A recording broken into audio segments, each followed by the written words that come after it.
বাংলাদেশের রাজনীতিতে আবারও শুরু হয়েছে উত্তেজনা। এবার বিতর্কের কেন্দ্রে পিআর বা আনুপাতিক প্রতিনিধিত্ব পদ্ধতি। নির্বাচন পদ্ধতি নিয়ে তৈরি হয়েছে নতুন জটিলতা।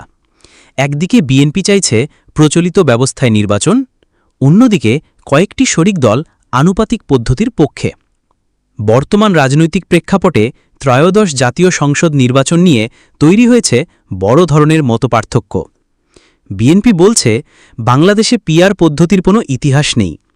তাদের মতে এই পদ্ধতি দেশের জন্য নতুন এবং বাস্তবতায় উপযোগী নয়। অন্যদিকে জামায়াতে ইসলামী আন্দোলন বাংলাদেশ এবং আরও কিছু শরিক দল চাইছে নির্বাচন হোক আনুপাতিক প্রতিনিধিত্ব পদ্ধতিতে। এই মতবিরোধ বিএনপির জন্য এক প্রকার চাপের কারণ হয়ে দাঁড়িয়েছে। বর্তমান রাজনৈতিক সংকট মোকাবেলায় জাতীয় ঐক্যমত্য কমিশন কাজ করছে বিভিন্ন দলের সঙ্গে আলোচনার মাধ্যমে। এই প্রেক্ষাপটে বিএনপি চাইছে যুগপৎ আন্দোলনের মিত্র দলগুলো যেন তাদের অবস্থানেই থাকে এবং পিআর পদ্ধতির বিপক্ষে সোচ্চার হয়।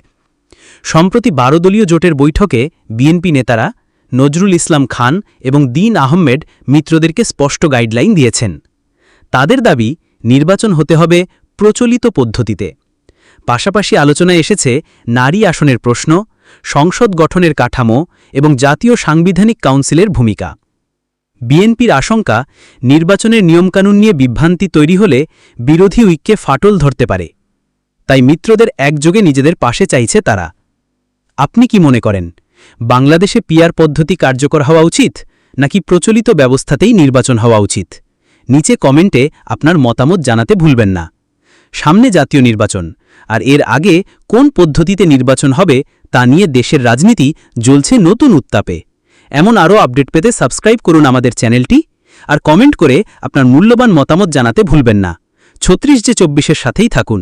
ধন্যবাদ।